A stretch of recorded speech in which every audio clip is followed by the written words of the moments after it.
Cette Régionale de la conférence va biodiversité. maintenant être enregistrée.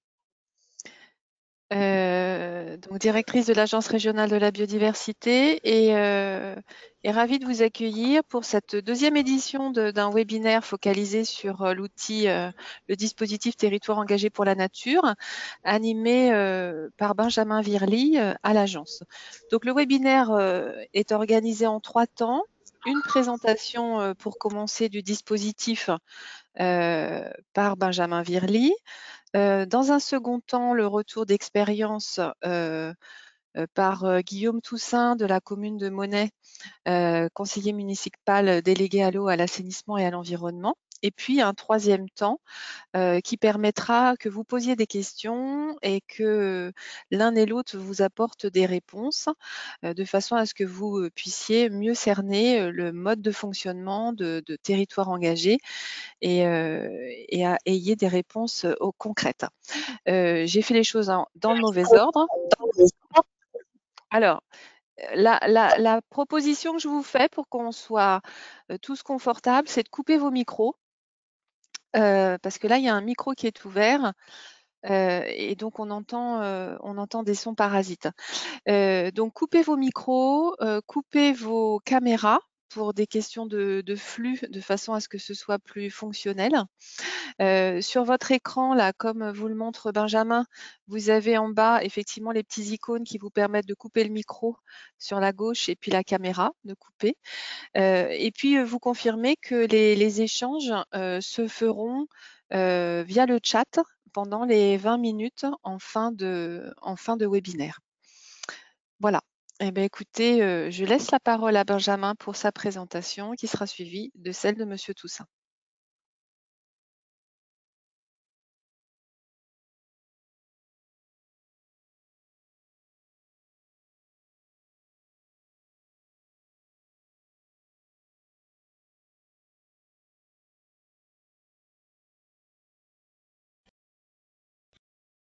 Alors Benjamin, on ne t'entend pas. Alors en tout cas pour ma Effectivement. part, Non, j'avais je ne t'ai rallumé pas. que la caméra. D'accord. Veuillez m'excuser. Très bien, parfait. Merci. Oui, c'est ça d'avoir coupé les deux. Donc je reprends. Donc pour rentrer directement dans le vif du sujet, donc territoire engagé pour la nature, un dispositif national qui a été initié par le ministère de la Transition écologique et Région de France et qui est animé au niveau national par l'Office français de la biodiversité. Il constitue le volet collectivité du programme des engagés pour la nature. Donc vous avez là les trois tenants enfin, les trois volets. Donc territoire pour collectivité, un volet entreprise également et un volet partenaire pour toutes les structures qui accompagnent, on va dire, soit les collectivités, soit les entreprises, ou en tout cas les acteurs qui veulent agir pour la biodiversité. On va y retrouver aussi bien les fédérations d'entreprises que les fédérations sportives ou culturelles, ou par exemple les associations de protection de la nature. Concrètement, les objectifs de territoire engagé pour la nature est de faire émerger, reconnaître et valoriser des projets de territoire en faveur de la biodiversité. On accompagnement des collectivités pour agir concrètement en faveur de la biodiversité et faire rentrer les collectivités dans une démarche de progrès, d'amélioration continue. Donc elles visent vraiment les collectivités, quel que soit leur point de départ, c'est-à-dire leur sensibilité et leur action passée sur la biodiversité, toujours dans cette volonté de faire un pas supplémentaire pour protéger cette biodiversité de leur territoire. Donc le dispositif vise à favoriser également une approche transversale et non pas seulement rester dans le champ de compétences espace vert ou espace naturel d'une collectivité, mais bien pour agir dans l'ensemble des champs de compétences d'une collectivité. Vous le verrez par la suite, les engagements, les actions qui peuvent être engagées relèvent vraiment de tous les champs et même de certains qui n'ont a priori pas de lien direct avec la biodiversité. Mais on est bien dans un objectif de mise en cohérence de l'ensemble des outils, des techniques, enfin des outils et dispositifs existants, que ce soit des dispositifs techniques ou financiers, pour encore une fois faire progresser l'ensemble des collectivités en faveur de la biodiversité. Aujourd'hui, il y a déjà depuis plus de 400 collectivités qui sont reconnues au niveau national. On est sur une mise en œuvre régionalisée, donc avec des différences dans chaque région qui a mis en œuvre le dispositif. Et on est aujourd'hui en Centre-Val de Loire sur une animation qui est portée donc par l'Agence régionale de la biodiversité, moi-même, mais au pilotage, on retrouve un collectif donc des 8 structures que vous retrouverez à l'écran.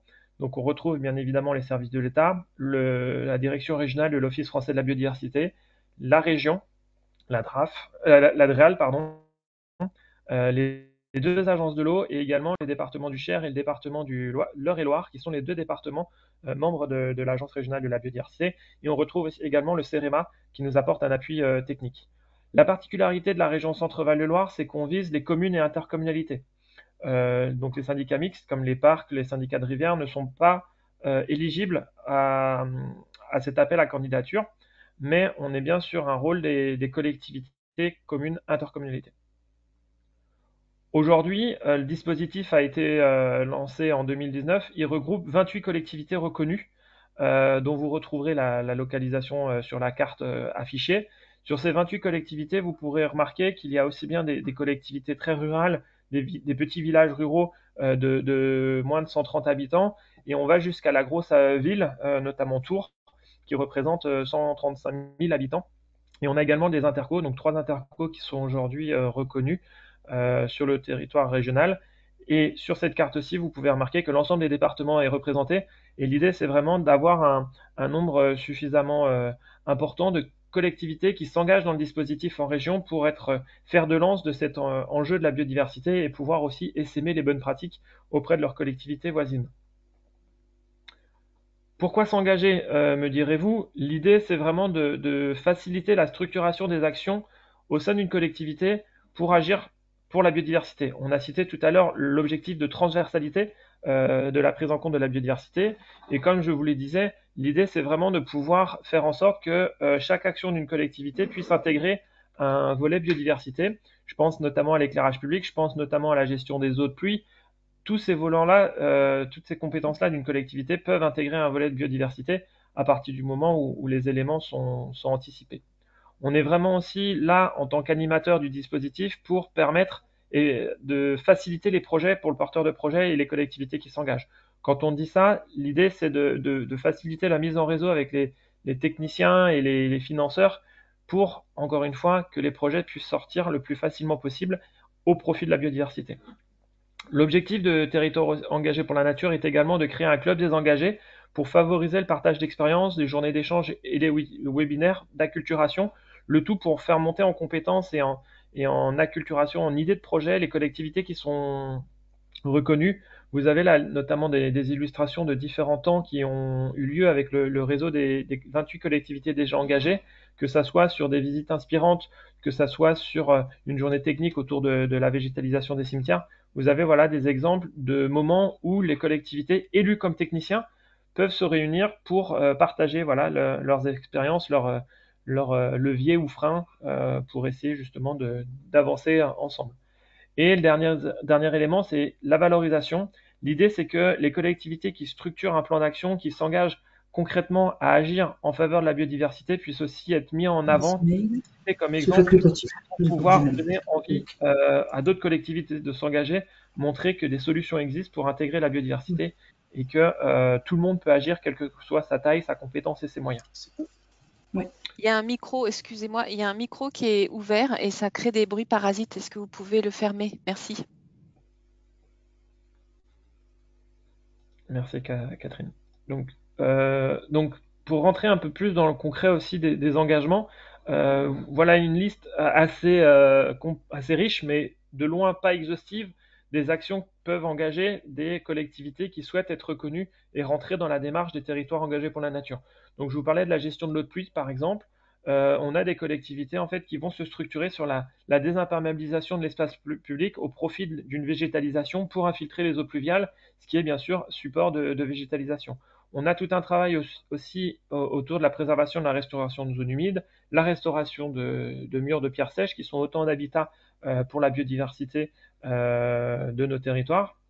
On peut aussi être sur de la mise en place de dynamiques collectives autour de thématiques telles que agriculture et biodiversité, ou comment concilier voilà, les enjeux de cohabitation entre la profession agricole et les riverains quand des conflits peuvent exister.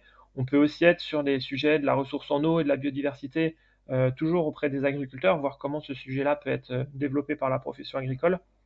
La ressource bois-énergie, vous le voyez ici, comment mobiliser aussi des acteurs économiques la lutte contre les espèces exotiques envahissantes, et bien évidemment, une part importante doit être donnée dans la mobilisation citoyenne et l'implication des habitants dans des projets en faveur de la biodiversité. Donc encore une fois, on est ici sur une liste qui n'est pas du tout exhaustive.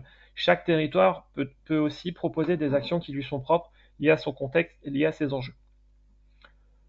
Comment s'engager? En Centre-Val de Loire, je précise bien, en Centre-Val de Loire, on a un cahier des charges qui n'impose finalement un seul critère, de s'engager dans une démarche d'inventaire ou d'atlas de la biodiversité communale.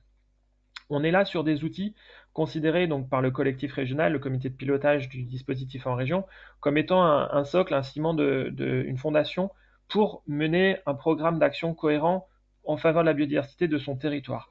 Donc, qu'on soit une commune, pour une commune, l'objectif c'est que la collectivité soit a déjà réalisé cet inventaire, soit s'engage à le faire dans les 3 ans. Et au moment du dépôt de candidature, il faudra pouvoir démontrer soit d'une délibération, soit d'un partenariat avec le réseau associatif qui entraîne le démarrage des inventaires ou de l'atlas dès l'année qui suit la reconnaissance. Pour une intercommunalité, l'objectif minimum, c'est d'avoir une animation auprès des communes membres pour faire connaître ces outils. Mais ça peut également aller, comme ça, c'est le cas chez certaines des intercommunalités qui sont déjà reconnues, on peut aller sur une stratégie portée par l'intercommunalité pour la réalisation d'inventaires ou d'atlas à l'échelle des communes. Donc on est là vraiment sur un minimum d'une animation auprès des communes membres pour une intercommunalité ou une prise en main beaucoup plus forte sur ce critère de l'inventaire ou de l'atlas de la biodiversité communale. Ensuite, le dossier, il va vraiment être évalué en fonction des pratiques actuelles et de la marge de progression que la collectivité se propose de faire. Donc, le dossier, c'est un état des lieux des pratiques. Qu'est-ce que vous faites aujourd'hui? Où en êtes-vous sur la prise en compte de la biodiversité? Et cet état des lieux constitue déjà un premier axe d'accompagnement, parce que le dossier est un peu conséquent, mais il vous offre aussi de nombreuses pistes et liens vers des outils pour vous permettre justement de développer la prise en compte de la biodiversité dans vos choix de compétences.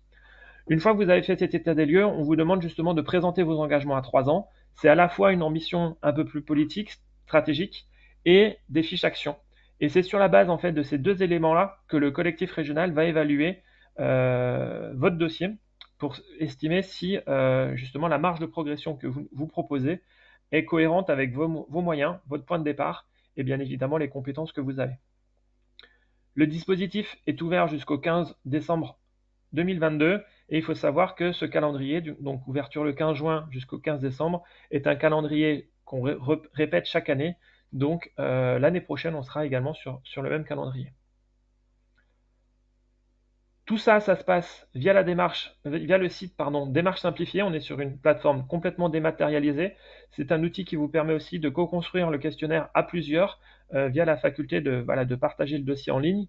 Et les fiches actions sont assez classiques, hein, ce qui permet de décrire les actions que vous nous proposez à réaliser dans les 3 ans et surtout d'identifier aussi vos besoins d'accompagnement, car comme on vous l'a spécifié, je vous l'ai spécifié juste avant, l'objectif de Territoire engagé pour la nature, c'est d'engager des nouvelles actions sur les 3 prochaines années, actions pour lesquelles notre rôle est de vous accompagner pour faciliter leur mise en œuvre. Voilà. Maintenant que je vous ai fait une approche très théorique, je vais céder la parole à Guillaume Toussaint pour qu'il puisse à son tour partager son expérience de collectivité reconnue de Territoire engagé pour la nature. Je vous laisse la main, Guillaume.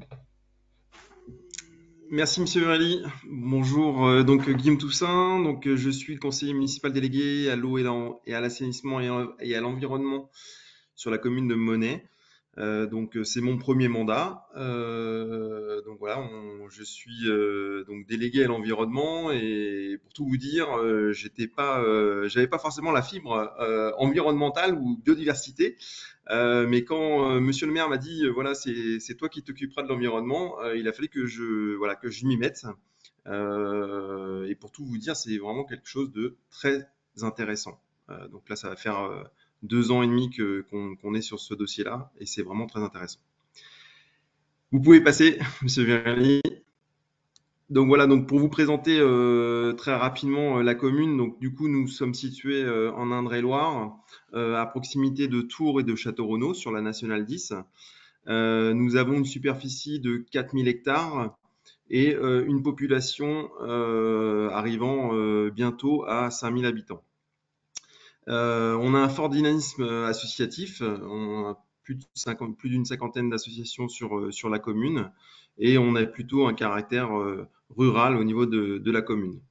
Donc, comme je vous le disais, donc on a une population croissante. Et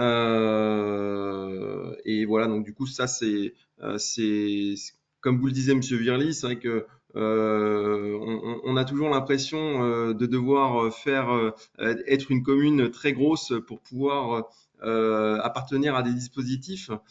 Et c'est vrai que celui-ci permet en fait à des petites communes de pouvoir s'engager et de pouvoir être reconnu à ce niveau-là.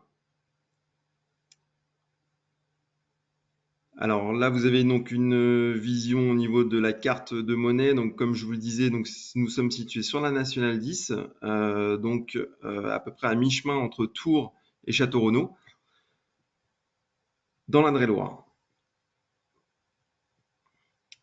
Alors, pourquoi nous avons candidaté? Donc du coup, comme je vous le disais, donc du coup, donc déjà c'est mon premier mandat, donc du coup au niveau de la commune.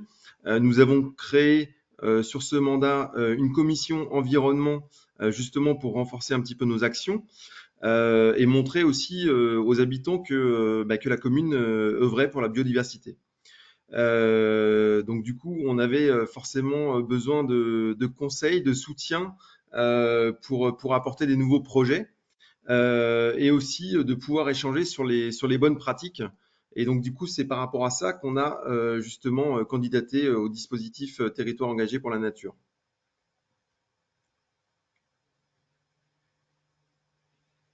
Alors, l'intérêt qu'on y voyait au niveau de ce dispositif, c'était surtout de pouvoir avoir donc du coup des interlocuteurs disponibles et réactifs pour ne pas rester bloqué sur des dossiers. Alors, c'est vrai que nous, on a été élus au niveau du dispositif en 2021 et depuis, on a régulièrement des échanges avec Monsieur Virly sur à tous les niveaux. Donc, alors soit par mail, soit par téléphone, mais on est en contact assez régulier sur des dossiers sur lesquels on pourrait éventuellement être bloqué ou sur lesquels on aurait des interrogations. Et c'est vrai qu'on a un retour de la part de Monsieur Virly qui est très rapide. Donc, ça nous permet vraiment de pouvoir avancer sur le dossier biodiversité au niveau de la commune. Alors, il n'y a pas que ça aussi, c'est comme on vous le disait aussi au tout début, c'est que on peut aussi avoir ah, on peut avoir aussi des soutiens des communes engagées. Donc, comme on vous le disait, on a 28 collectivités qui sont engagées sur la région Centre-Val de Loire. Et pour ma part, j'ai été déjà sollicité par des collectivités et j'ai aussi sollicité certaines communes pour pouvoir avoir des informations concernant des projets qu'ils avaient déjà engagés sur leur commune pour justement savoir comment pouvoir les mettre en place sur la commune de Monnet. Bien entendu, c'est aussi pouvoir échanger sur les problématiques et les bonnes pratiques au niveau des communes et aussi de pouvoir aussi être informé des appels à projets, parce qu'il y a un certain nombre de retours que nous arrivons à avoir de la part de l'ARB pour des projets qui sont des appels à projets qui sont lancés. Et donc du coup, on a réussi justement à mettre des projets en place grâce à ces informations qui nous sont transmises assez régulièrement.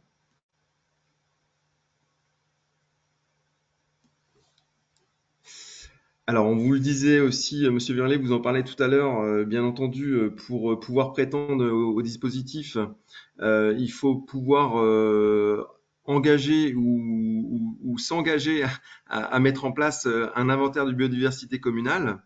Ce que nous avons mis en place, justement, nous l'avons initié juste à la suite de la candidature du dispositif. Donc nous sommes en partenariat avec la CEPANT pour cet IBC. un souci avec le diaporama. Ah, c'est bon, merci. C'est bon. Voilà. Donc, il faut savoir que l'IBC donc est financé en grosse partie par la région. Quand je dis en grosse partie, c'est de mémoire, ça représente 80% de la subvention. Donc, parce que c'est un montant assez important, mais c'est vraiment très bien subventionné au niveau de la région.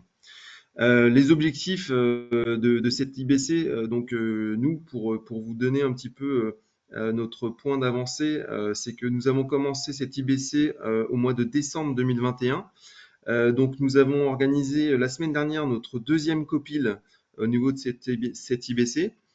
Donc le but du jeu, les objectifs de cette IBC, bien entendu, c'est d'améliorer les connaissances du territoire, d'identifier les enjeux, d'accompagner la commune dans la prise en compte de la biodiversité et aussi de pouvoir sensibiliser donc les élus, les agents, bien entendu toute la population et aussi les scolaires. Donc entre le premier copil et le deuxième copil, donc du coup, nous avons été accompagnés par la CEPANTE par des tenues de stand lors de manifestations. On a aussi eu des animations au niveau des écoles, donc qui a été organisée par la CEPANTE. Donc voilà, on a vraiment un accompagnement concernant cet inventaire qui nous permet voilà, de tout doucement voir les étapes avancées. Pour vous donner une idée, depuis le décembre 2021, il y a eu 1929 observations sur la commune et à peu près 700 espèces faunistiques et de flore qui ont été répertoriées. Donc voilà, donc c'est vraiment, ça nous donne vraiment une image de la commune par rapport à la biodiversité.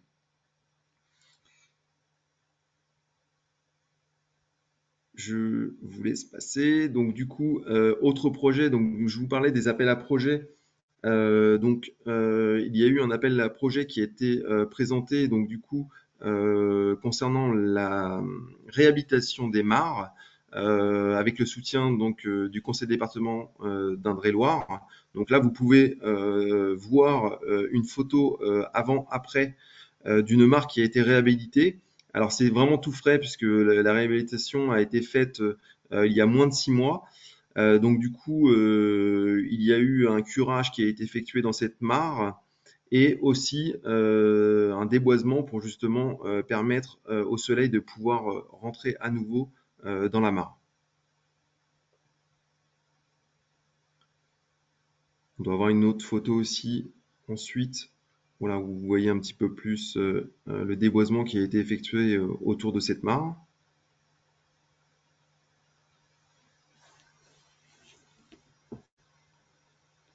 Donc on peut passer encore. Voilà, donc là, alors je vous disais, je voulais aussi rajouter, donc du coup, au niveau des échanges, au niveau des communes, on parlait tout à l'heure de clubs désengagés, et effectivement, on a vraiment ce lien qui est important. Moi, je vais vous parler tout simplement d'un projet que nous avons de zone humide.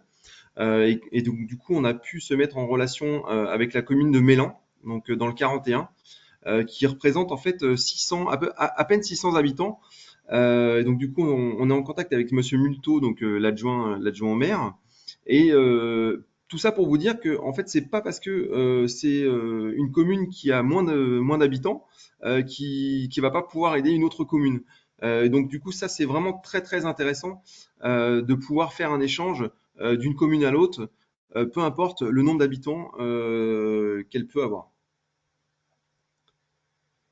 Voilà, je pense que j'ai fait le tour de ma présentation. Si jamais vous avez des questions, n'hésitez surtout pas.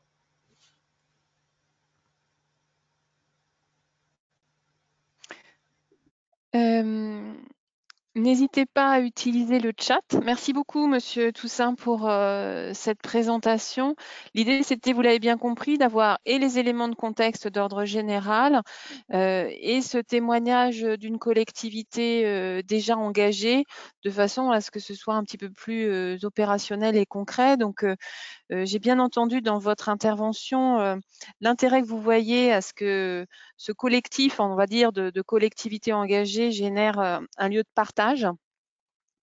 Et puis l'intérêt aussi à être informé sur notamment les appels à projets qui sont en cours, l'occasion parfois de pouvoir bénéficier de crédits pour financer les projets envisagés dans le cadre de l'engagement TEN, mais pas que. Je vois dans le chat une question sur le budget à l'année. Alors là, évidemment, je vais laisser la parole à Benjamin Virly, mais vous vous doutez bien que ça dépend du programme qui est celui de la commune et des moyens financiers que vous arrivez à mobiliser. Benjamin, sur ce point? Oui, effectivement, si on est sur le budget nécessaire pour s'engager dans TEN, on n'a pas de montant minimum, maximum défini. Tout dépendra du programme d'action, des actions que vous souhaitez engager. Là, on est vraiment sur quelque chose de très propre à chaque collectivité. Ce qui est, par contre, bien explicite, c'est qu'on n'a pas de financement dédié. Par contre, on est là pour aller vous aider à chercher des financements existants avec notamment quelques appels à projets dont des bonifications sont données aux collectivités reconnues TEN. Je pense à l'appel à projet des atlas de la biodiversité communale notamment où voilà, dans la grille d'évaluation, le fait d'être TEN permet d'être prioritaire par rapport à d'autres collectivités à niveau constant. Mais on reste aujourd'hui dans quelque chose qui est vraiment où on va chercher les financements par ailleurs. Une autre question sur l'intérêt d'une commune à s'engager dans le dispositif si elle appartient elle-même à une communauté de communes déjà reconnue TEN. Pour le coup, là, on est dans quelque chose de complémentaire parce que chacune de ces deux collectivités, la commune et son intercommunalité, vont avoir des compétences différentes. Donc, il est évident que si une commune vient à candidater dans une intercommunalité déjà reconnue, il faut qu'elle ait connaissance du programme d'action proposé par l'intercommunalité. L'inverse est vrai aussi, hein, si une interco candidate alors qu'une commune est déjà reconnue, parce qu'il faut démontrer l'articulation entre ces deux démarches, en quoi la reconnaissance de l'une et de l'autre va vraiment permettre de faire avancer en fait le territoire dans sa globalité. Donc on est aussi sur un accès au club des engagés qui n'est possible que quand on est nous-mêmes reconnus. Une interco reconnue ne donne pas systématiquement l'accès à ses communes membres pour le club des engagés. Par contre, une commune qui sera membre au sein d'une interco membre, les deux vont pouvoir venir participer au temps d'échange. Voilà, je ne sais pas si je réponds bien à la question. Si, c'est cette complémentarité des compétences, il me semble-t-il, qui est intéressante. Une autre intervention, mais c'était pour répondre au volet financier qui a fait l'objet d'un questionnement, un témoignage de la commune de Lucelles-Mal, donc qui est une commune reconnue territoire engagé, qui dit qu'il n'y a pas eu de budget supplémentaire dans son cas, mais une façon différente de gérer les projets pour y intégrer cette dimension. Et ça, je pense que c'est un élément important à avoir à l'esprit. On n'est pas nécessairement sur des éléments qui occasionnent des surcoûts. En revanche, la prise en compte dès la conception des projets fait qu'on va aborder les projets d'une manière différente. La durée de mise en œuvre des projets est demandée dans le chat. Du projet, Euh, pardon. Là encore, ça va être très variable selon le projet. L'objectif, c'est de créer un mouvement, une dynamique à l'échelle de la commune ou de l'intercommunalité qui candidate. Donc très clairement, on sait qu'il y aura des projets qui peuvent être initiés au démarrage de la reconnaissance et qui pourront et qui devront être terminés avant la fin de la reconnaissance. Par contre, on en a d'autres qui peuvent être plus longs. Je prends cet exemple-là de l'intégration de la biodiversité, de renforcement de l'intégration de la biodiversité dans un document d'urbanisme. On sait que les documents d'urbanisme sont des procédures longues à mettre en œuvre et on peut s'engager au moment de la candidature à ce travail, à cette ambition-là, mais on sait bien que au bout des 3 ans, le projet ne sera peut-être pas terminé. L'idée, c'est vraiment de démontrer en quoi, justement, pendant les 3 ans, la collectivité reconnue a contribué, a agi pour répondre à cet objectif. Mais le projet peut aller bien au-delà des 3 ans. L'idée, c'est encore une fois de démontrer la progression en 3 ans sur les sujets, les engagements pris par la collectivité. Je vois une question complémentaire sur quelles sont les conditions d'accompagnement de l'agence. Alors, elle m'interroge cette question parce qu'il n'y a pas de conditions préalables, si vous voulez. Donc, quels sont les modes d'accompagnement? Si c'est ça la question, Benjamin, tu peux peut-être apporter la réponse et puis on va peut-être avoir une précision supplémentaire. Oui, sur les conditions, la seule condition finalement, c'est d'être reconnu pour qu'on puisse vous accompagner dans le cadre du dispositif territoire engagé. Et une fois cette reconnaissance acquise, donc qui est donnée sur la base de votre dossier de candidature et de l'évaluation par le collectif régional dont vous avez vu les représentants tout à l'heure, l'accompagnement est gratuit et se fait vraiment au gré des besoins. Donc on va faire un entretien au lancement pour réexpliquer les attendus de TEN, redétailler les projets entre la phase de candidature et la phase de reconnaissance officielle. Ils peuvent se passer 2 mois et demi. Donc les projets peuvent déjà avoir un peu évolué. Donc l'idée, c'est vraiment de reposer les bases et aussi d'identifier vraiment les premiers besoins précis que la collectivité a et auxquels nous, on peut y répondre. Après, pendant toute la durée des 3 ans, les échanges, l'accompagnement va se faire par des temps collectifs, donc des journées techniques, des webinaires, des visites de terrain, et par des rendez-vous, comme le précisait Monsieur Toussaint, autant que besoin, c'est-à-dire par téléphone, par mail, voire on peut se déplacer aussi en commune s'il y a des besoins spécifiques. L'idée, c'est de ne pas vous laisser bloquer pendant les 3 ans sur les engagements que vous avez pris ou d'autres qui peuvent aussi apparaître au cours des 3 ans. Hein. Bien sûr, toute bonne opportunité est bonne à prendre. Et on fait un bilan 6 mois avant le terme pour évaluer, voilà, est-ce que tout s'est bien passé, est-ce que vous avez rempli les engagements, etc. Donc, on va accompagner de cette façon-là. J'espère que ça répond bien à la question. Oui, parce que j'ai pas eu de précision supplémentaire, mais je pense que c'est comme ça qu'on pouvait le comprendre. On n'a pas de questionnement complémentaire. Peut-être pour ceux qui auraient besoin de la précision, le chat, c'est la petite bulle que vous avez en haut à droite. N'hésitez pas. Oui, parfait, ça a répondu à la question, Benjamin. Donc oui, pour ceux d'entre vous qui l'auraient pas repéré, le chat, c'est la petite bulle en haut à droite. N'hésitez pas à poursuivre vos questionnements.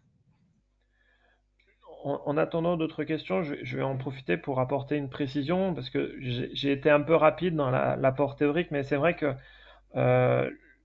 le fait de définir des engagements, des actions à mettre en œuvre dans les 3 ans, on peut aussi bien être sur des actions qui sont très bien définies aujourd'hui parce que issues d'une réflexion passée, construite avec déjà des partenaires, déjà un budget identifié et financé. Et dans ce cas-là, on va plutôt être sur l'identification d'une action qui n'a plus qu'à se mettre en place. On peut aussi identifier des actions peut-être un peu plus complexes, un peu plus incertaines, mais l'idée, c'est justement d'identifier le besoin qui permet de passer au concret sur cette action. Je pense par exemple à une action sur l'éclairage public, une amélioration de l'éclairage public pour réduire la pollution lumineuse, ou travail sur la trame noire. L'idée, ça peut être que la collectivité qui s'engage, qui souhaite candidater, veut travailler sur la pollution lumineuse, mais ne sait pas comment y aller. C'est-à-dire avec quel partenaire, avec quel financeur, avec quelle finalement solution technique. Et là, l'idée, c'est qu'on puisse, nous, dans l'accompagnement de TEN, vous apporter la matière pour que vous puissiez y passer à l'action dans les 3 ans. On est vraiment dans ces 2 niveaux d'action dans le cas de la candidature à TEN. Une question complémentaire, Benjamin, pour que tu puisses repréciser l'approche transversale que tu as évoquée dans ta présentation en début de webinaire. Ouais. La transversalité, elle est souhaitée parce que je pense que si vous êtes là, c'est que vous en avez conscience. La biodiversité, elle n'est pas seulement sur nos espaces verts, sur les espaces naturels dans les territoires. Elle est vraiment en fait présente sur à peu près tout. Voilà, nos vêtements, c'est issu de la biodiversité. Et l'objectif de Territoire engagé, c'est que chaque action d'une collectivité, chaque décision qu'elle peut prendre, est regardée sous le prisme de la biodiversité. Donc on a bien évidemment la recherche d'une gestion exemplaire des espaces de nature et d'espaces verts, mais également l'introduction, la préservation de la biodiversité via les documents d'urbanisme, la préservation et la valorisation de la biodiversité via le renouvellement de l'éclairage public, je l'ai cité, via le renouvellement ou la gestion des eaux pluviales, la rénovation énergétique des bâtiments, comment vous travaillez avec la profession agricole, la profession forestière, les acteurs économiques de votre territoire, pour que la biodiversité finalement percole dans l'ensemble de vos actions et faire vraiment que chaque opportunité de travail sur votre territoire soit une opportunité en faveur de la biodiversité. Donc l'idée, c'est vraiment de pouvoir aussi associer aussi bien les acteurs de la culture, de l'éducation que vous avez dans vos administrations, dans votre collectivité, pour que ce sujet de la biodiversité devienne un sujet récurrent et qu'on ne loupe pas des opportunités et on ne loupe pas des aménagements, des projets sans les regarder sous le prisme de la biodiversité. Une question sur les organismes habilités pour faire les inventaires ou atlas de la biodiversité communale qui sont une condition sine qua non. Vous pouvez faire appel évidemment aux associations de protection de la nature et de l'environnement, hein, notamment les associations membres du réseau France Nature Environnement, mais vous pouvez aussi vous tourner vers un bureau d'études spécialisé. Il y en a un certain nombre dans notre région et il n'y a pas de liste préétablie pour ce faire. Je te confirme, Benjamin. Oui, oui, là, l'objectif, c'est plus un cahier des charges que le prestataire. Et Catherine l'a bien cité. Historiquement, le réseau associatif naturaliste en région est très présent pour accompagner les collectivités sur ces sujets d'inventaire ou d'atlas de la biodiversité communale. Mais voilà, des bureaux d'études font aussi très bien le travail à partir du moment où le cahier des charges initial est bien défini et respecte bien on va dire, le contenu d'un atlas ou d'un inventaire. Il y a une intervention pour rappeler que ce qui fait l'acceptation de la candidature à Athènes, c'est la cohérence du projet et la façon dont c'est articulé dans la stratégie globale de la collectivité. Et oui, oui, ce témoignage est tout à fait juste. Ce qui est intéressant, effectivement, c'est de montrer que ce ne sont pas que quelques actions à part de la vision globale qu'a la collectivité, mais c'est bien le fait de son intégration qui est intéressante. Il est rappelé dans le chat aussi effectivement ce qu'on vient de dire sur qui peut réaliser les inventaires, notamment les associations naturalistes membres du réseau FNE, donc sont cités le CDPNE dans le Loir-et-Cher, la CEPANT en Indre-et-Loire, mais évidemment c'est aussi Loiret Nature Environnement, Sologne Nature Environnement, Indre Nature, Loir-et-Cher Nature, Eure-et-Loire Nature, enfin toutes ces associations-là qui doivent vous parler, vous qui êtes de toute la région. Y a-t-il une contribution financière de la collectivité en question? Autre questionnement dans le chat. Si je comprends bien la collectivité en question, c'est-à-dire la collectivité candidate, et dans ce Reconnu. cas-là, pardon? Reconnu, moi c'est comme ça que je le Oui, comprends. Une c'est fois ça. qu'on est reconnu, est-ce qu'il y a une contribution financière de la collectivité? D'accord. Ben là, évidemment, la collectivité engagée doit mettre en œuvre ces actions. Donc, il y a peut-être des actions qui seront sur un budget propre, en autofinancement, d'autres qui iront justement émarger sur des appels à projets ou des subventions d'autres acteurs, comme la région, les intercos, les départements, potentiellement aussi le CRST vis-à-vis de la région, les services de l'État. L'objectif, en fait, c'est qu'on puisse vous accompagner pour aller trouver les financements les plus adéquats avec votre projet. Ça peut aussi être sur du mécénat privé, par exemple. Là, on est vraiment sur, comment dire, il y a aucune condition, enfin aucune contrainte particulière tant que les projets sont mis en œuvre. Une question complémentaire sur la façon dont sont financés les inventaires ou les atlas de la biodiversité communale lorsqu'ils sont conduits à l'échelle d'une communauté de communes. C'est vrai que ça renvoie souvent à des questionnements sur les ressources financières possibles dans le cadre des contrats territoriaux qu'on a mentionnés tout à l'heure. Il ne faut pas hésiter à bénéficier et à tenter sa chance lorsqu'il y a l'appel à projet national fait par l'OFB. Je te laisse préciser, Benjamin. Oui, sur comment dire, le critère obligatoire concernant les inventaires ou les atlas, l'objectif d'une intercommunalité, c'est à minima de mettre en place une animation pour faire connaître ces dispositifs aux communes. Donc, c'est 1 à 2 réunions pendant les 3 ans de sensibilisation, de témoignages de communes qui ont pu faire ces inventaires ou atlas pour inciter les autres communes à le réaliser. Dans ce cas-là, l'implication financière de l'intercommunalité est modeste. C'est l'organisation de temps d'échange avec les communes membres. Dans le cas d'une collectivité, d'une intercommunalité qui souhaite aller plus loin et prendre en charge une stratégie de réalisation de ces inventaires, c'est le cas notamment d'Aglopolis Blois, qui a été reconnu cette année. Ils ont souhaité mettre en place un dispositif d'inventaire, une stratégie d'inventaire sur des taxons qui ont été préidentifiés à l'échelle des 42 de mémoire ou 43 communes de l'intercommunalité. Et là, ils ont procédé finalement sur une méthode de dalles avec une pression d'inventaire sur ces différentes dalles pour essayer de chercher une forme d'exhaustivité, même si elle n'est jamais parfaite, mais de connaissance à l'échelle de l'intercommunalité. Et pour faire cela, ils ont candidaté donc à l'appel à projet que rappelait Catherine, l'appel à projet annuel de l'OFB, qui peut soutenir jusqu'à 80% aussi, dans la limite des 200 ou des 300 000 euros maximum, ça dépend des années, le projet. Donc là, on a aussi la possibilité d'aller sur des appels à projets en étant une intercommunalité. Voilà. Une précision à apporter pour la commune de Lucelles-Mal, je pense, et à partager avec l'ensemble des participants, c'est le fait que concernant la gestion naturelle du cimetière, ça a occasionné pour la collectivité une économie de 40% du budget initial.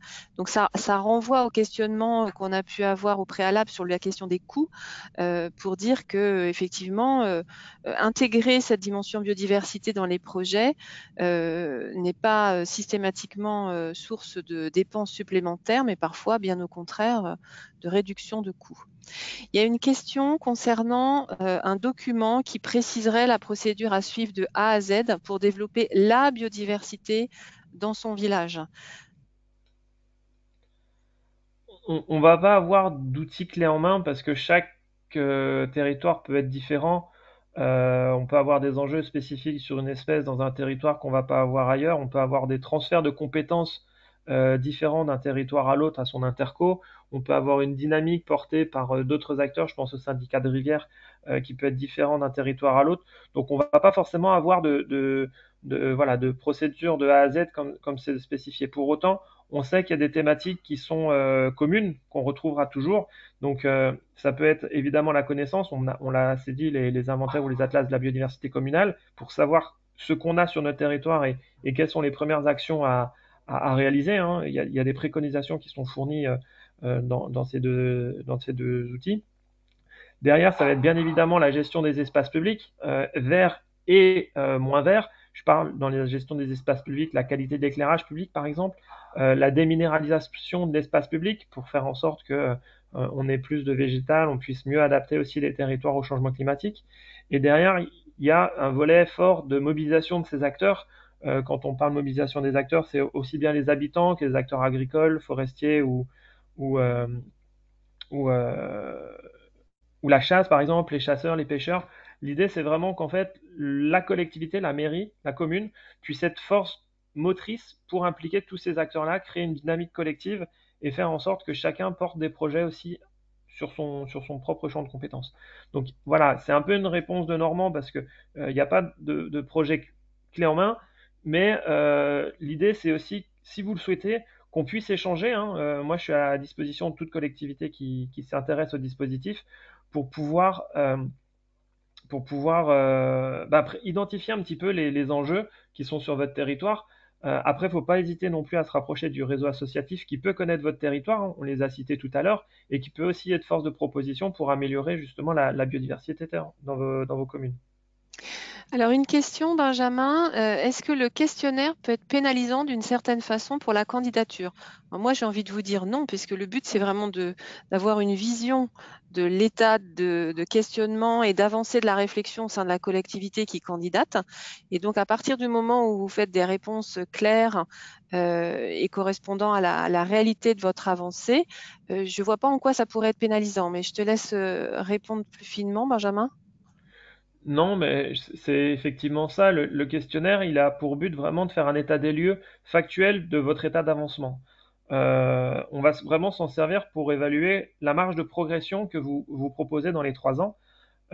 Donc vous pouvez être à la fois très en retard et donc faire une marge de progression modeste, ou être hyper expert et donc là une marge de progression encore plus experte et donc encore peut-être plus difficile à atteindre. Mais l'idée, c'est vraiment que cet état des lieux vous serve à la fois comme un outil pour réunir l'ensemble des services quand vous êtes une administration un peu plus solide, un peu plus forte, à la fois les espaces verts, la voirie, l'éclairage, la culture, je le disais tout à l'heure, pour parler biodiversité, créer vraiment une culture commune autour des enjeux de biodiversité, et derrière faire en sorte que chacun se saisisse aussi peut-être d'un champ d'action, d'une possibilité d'action supplémentaire, et là que vous allez formaliser plutôt dans le volet projection à 3 ans. Par contre, c'est sûr que si dans le dossier vous faites ressortir une procédure d'atteinte à l'environnement en cours, là, ça peut être bloquant. Mais c'est plus la procédure qui est bloquant que le fait de l'avoir fait apparaître dans le questionnaire, parce que d'une manière ou d'une autre, les partenaires du collectif régional, on a justement un tour de table qui est au courant de toutes ces affaires-là. Et l'idée, c'est aussi d'attendre que les affaires soient réglées avant de pouvoir s'engager dans une dynamique de reconnaissance. Il y a une question de Monsieur Beignet là, qui s'interrogeait sur le fait d'avoir accès à ce webinaire. Donc j'ai précisé aux participants qu'il était en cours d'enregistrement justement pour pouvoir être mis en ligne sur le portail de la biodiversité et donc accessible par la suite. Donc ça répondra aux besoins de celles et ceux d'entre vous qui n'auraient pas pu vous connecter dès 13h30.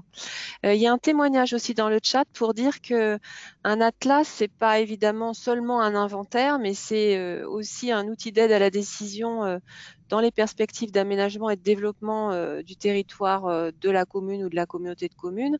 C'est en quelque sorte un référentiel de la biodiversité en complément des outils de planification. Et c'est exactement ça. Merci pour ce témoignage parce que c'est important d'avoir cette vision. C'est vraiment un outil d'aide à la décision et c'est très éclairant pour la collectivité de façon à avoir une prise en compte effective. On ne connaît globalement pas les enjeux à l'échelle de son territoire et donc c'est vraiment un outil précieux. Donc j'ai confirmé pour la présentation actuelle du webinaire. Ah oui, la question c'est probablement par rapport au diaporama, mais avec l'enregistrement, il y aura le diaporama, Benjamin? Oui, normalement, sera visible, hein. C'est une vidéo qui Mhm. reprend à la fois les sons, les têtes qui parlent et puis la projection. Mais s'il y a le moindre souci, de toute façon, vu que vous êtes inscrit, vous avez mes coordonnées mail, vous pouvez revenir vers moi pour toute question supplémentaire ou demande spécifique s'il faut que je vous transmette le diaporama pour faire le lien avec vos collègues dans les collectivités. Ne pas hésiter à revenir vers moi. Il n'y a plus d'autres questionnements ou témoignages dans le chat. Moi, je voulais juste confirmer le propos que vous a tenu Benjamin Virly sur l'engagement, on va dire, dans le programme, mais l'engagement global qui est souhaité par les membres du collectif. Il ne doit pas y avoir de déconnexion entre ce programme ambitieux que vous pouvez concevoir et puis la façon dont la collectivité gère par ailleurs son patrimoine arboré, ses espaces verts, etc.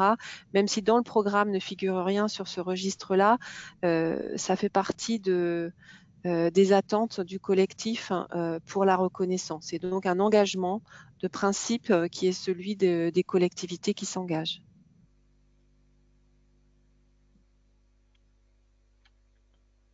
Eh bien, écoutez, s'il n'y a pas d'autres souhaits de prise de parole, si.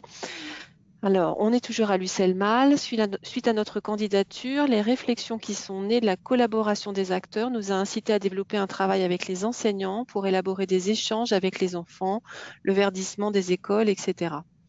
Donc, ce sont des témoignages intéressants qui montrent la diversité des champs d'action que ça peut occasionner.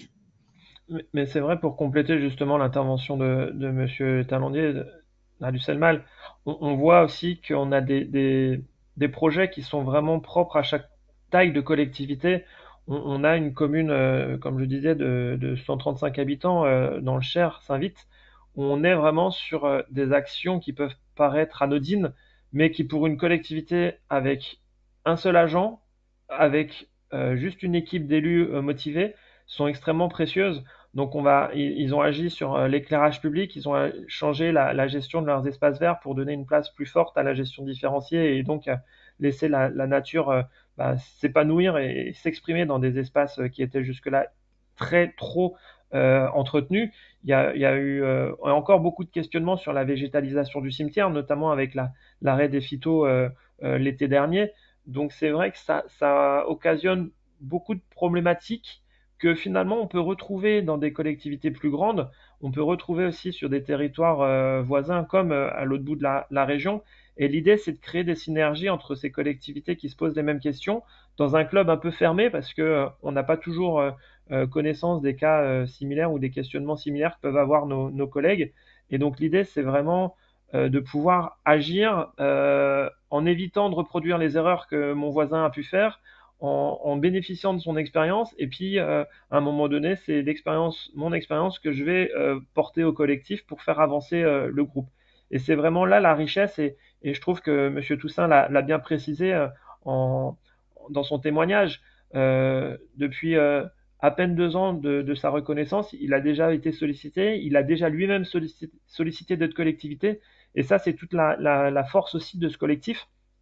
C'est vraiment de pouvoir s'appuyer sur des gens motivés, sur des collègues motivés, d'autres territoires motivés, pour vraiment tous progresser ensemble. Et l'idée, c'est vraiment que la biodiversité en soit la plus grande bénéficiaire à terme. Comme le dit encore dans le chat, je crois, Monsieur Talandier, pour lui c'est le mal. L'humilité est importante. On sait qu'on ne va pas tout révolutionner du jour au lendemain grâce à cette reconnaissance, mais l'idée, c'est toujours cette progression continue, de toujours la marche supplémentaire pour avancer en faveur de la nature, en faveur de la biodiversité. Et le dispositif, les collectivités reconnus par ce dispositif sont là aussi pour montrer toute l'étendue du possible, quel que soit son niveau, quelles que soient ses compétences et ses moyens. Et c'est là où nous, à RB, on a un rôle de facilitateur et aussi de valorisation pour montrer voilà, aux plus réfractaires comme aux plus pessimistes que finalement, agir n'est pas si compliqué. Il suffit juste d'être bien entouré. Et puis, pas d'autres interventions dans le chat, mais pour confirmer ce que vous avez toutes et tous à l'esprit, c'est que les enjeux climatiques qui évidemment sont exacerbés là, à la sortie de cet été si pénible, c'est complètement imbriqué dans les enjeux biodiversité. La biodiversité est source de solutions, qu'on parle de végétalisation, d'infiltration des eaux pluviales, de gestion des phénomènes hydriques, qu'il s'agisse de sécheresse ou d'inondation. Enfin voilà. Donc c'est pas des thématiques entre guillemets accessoires et supplémentaires. Hein. C'est bien des choses majeures, complètement imbriquées dans ces enjeux environnementaux globaux. D'où l'intérêt effectivement d'avoir des démarches volontaristes. Je pense qu'on va pouvoir conclure et donc vous confirmer que vous pouvez vous tourner vers Benjamin Virly pour toute question complémentaire. Il reste un petit peu moins de 3 mois pour monter les dossiers, mais n'hésitez pas. Et puis, on sera ravis de pouvoir examiner les nombreuses candidatures qui seront les vôtres cette année, on l'espère, mais peut-être plus tard si c'est trop court pour vous de conduire la démarche. En tout cas, merci beaucoup à vous et puis à très bientôt. À bientôt et encore merci Monsieur Toussaint. Merci beaucoup. Au revoir. Au revoir.